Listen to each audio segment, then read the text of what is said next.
So my challenge today, how could we increase the level of investment in dryland agriculture, in rainfed farming, near to that level of irrigated agriculture? I'm not advocating the reduction of our investment in irrigated agriculture because that's necessary. You need to feed 1.1 billion Indians today, rice, wheat. That's needed. Sustain that. But today, with the increasing prosperity of India, you need now to up that level of investment in rainfed agriculture, even from 10 rupees to the level of 50 rupees initially, say to 80 rupees eventually. And this big policy support for rainfed agriculture can make a big difference in terms of the forces productivity that we are hoping to have. So that's one important policy initiative that this conclave must encourage government to bring in the right level of investment for rainfed agriculture and down the line pulses, dryland cereals, and other commodities that are important in rainfed agriculture.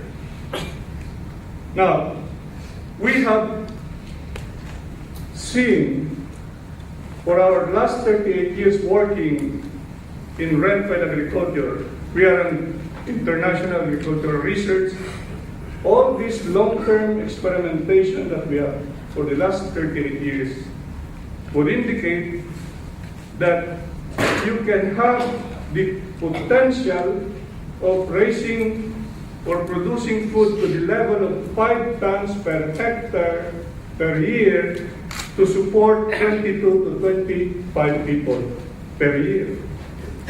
Compare it to the average farmer production of food per year of only 1 ton that can only support 4 to 5 people per year.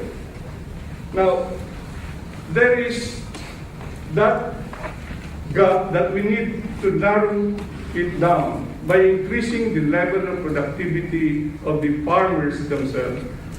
Why not 2 tons? Why not 3 tons? And this can happen if, again, the various support system will be there, a good delivery system, the empowerment process for the farming communities, and all what is necessary infrastructure, rural infrastructure, all the importance of ICT and the like, make it possible for a very, very effective delivery system, empowering the communities, the farming communities producing pulses, and that level of 1 ton per hectare can go, say, to 1.5, 2 tons, 3 tons eventually. But it has to be sustained. It can be done.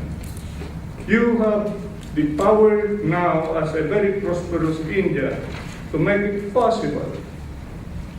You are now a leader in South-South collaboration.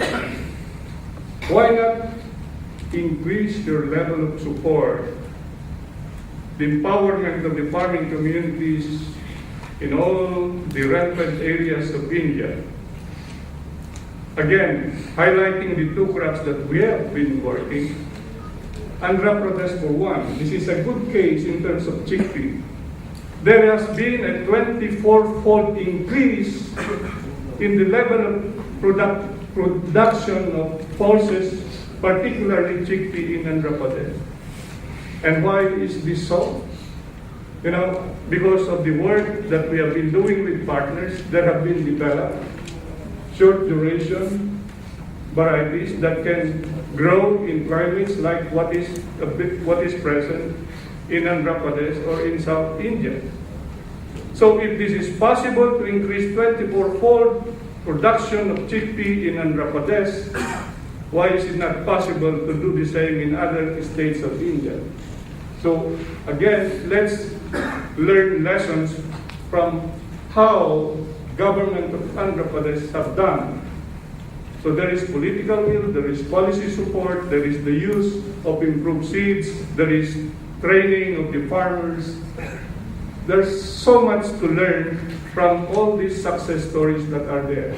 You know, we should build on success stories. The optimism must be there, not pessimism to exist. Because you have all the ingredients. It's just putting them together in a, following the jigsaw puzzle, proper components of that roadmap, of that mission to increase pulses, production and productivity in this country. Another case, on pigeon pea. Pigeon pea, for one, is also a major pulse crop in this country. For the last 30 years, ICRISAT tried to produce the first hybrid pigeon pea in the world. Not even advanced research institutions in the north have done this breakthrough. And so today, after 30 years of continuous, sustained R&D, producing now a cytoplasmic male sterility-based system, the first hybrid pigeon pea in the world. And what's the level of production or yield per hectare? This can give 3 to 4 tons per hectare per year. And there are now success stories here and there. But again, much remains in terms of upscaling, in terms of having enough seeds to make it in a commercial venture. And we are believing that this is possible. And I would like to believe that with those varieties, the genetics that have been bred by ICRISAT with its partners on chickpea, on pigeon pea together, can serve as the launching pad of a pulses revolution in India. Why are you importing 2 to 3 million metric tons of pulses a year, and yet you can produce even in India? That's the biggest challenge.